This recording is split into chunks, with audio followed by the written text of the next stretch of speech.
and was largely based on the experience of Archelaus and his futile attempt to gain the rule of the kingdom of Judea. This is one of the few parables of the Master to be founded on an actual historic character. It was not strange that they should have had Archelaus in mind, inasmuch as the house of Zacchaeus in Jericho was very near the ornate palace of Archelaus, and his aqueduct ran along the road by which they had departed from Jericho. Said Jesus, "You think that the Son of Man goes up to Jerusalem to receive a kingdom, but I declare that you are doomed to disappointment. Do you not remember about a certain prince who went into a far country to receive for himself a kingdom? But even before he could return, the citizens of his province, who in their hearts had already rejected him, sent an embassy after him, saying, 'We will not have this man to reign over us.'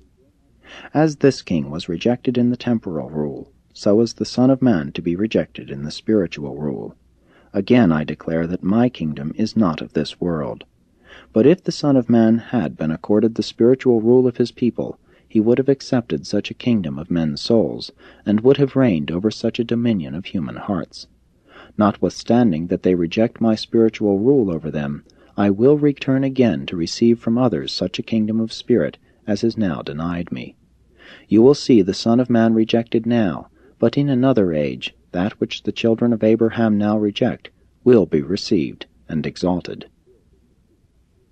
And now, as the rejected nobleman of this parable, I would call before me my 12 servants, special stewards, and giving into each of your hands the sum of £1, I would admonish each to heed well my instructions, that you trade diligently with your trust fund, while I am away, that you may have wherewith to justify your stewardship when I return, when a reckoning shall be required of you.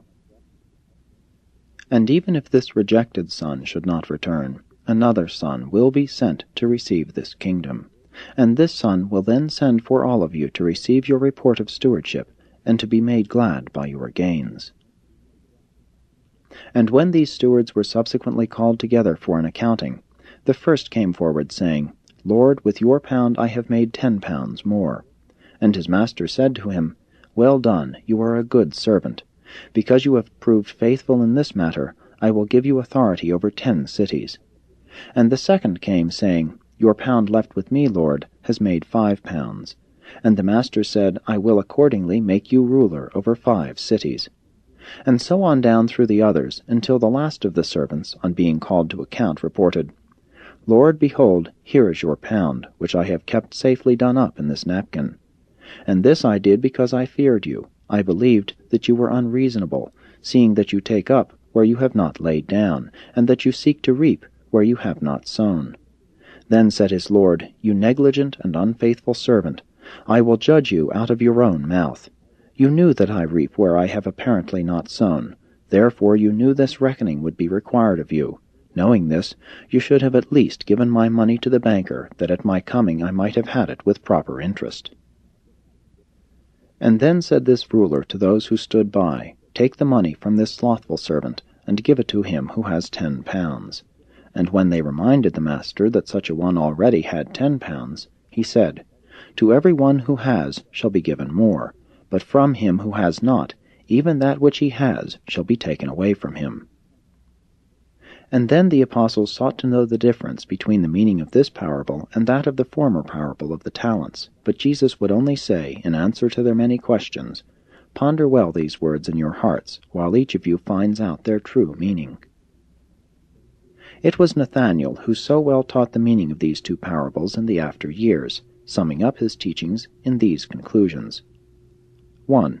Ability is the practical measure of life's opportunities. You will never be held responsible for the accomplishment of that which is beyond your abilities. 2. Faithfulness is the unerring measure of human trustworthiness. He who is faithful in little things is also likely to exhibit faithfulness in everything consistent with his endowments. 3. The master grants the lesser reward for lesser faithfulness when there is like opportunity. 4. He grants a like reward for like faithfulness when there is a lesser opportunity. When they had finished their lunch, and after the multitude of followers had gone on toward Jerusalem, Jesus, standing there before the apostles in the shade of an overhanging rock by the roadside, with cheerful dignity and a gracious majesty, pointed his finger westward, saying, Come, my children, let us go on into Jerusalem, there to receive that which awaits us. Thus shall we fulfill the will of the Heavenly Father in all things. And so Jesus and his apostles resumed this, the Master's last journey to Jerusalem, in the likeness of the flesh of mortal man.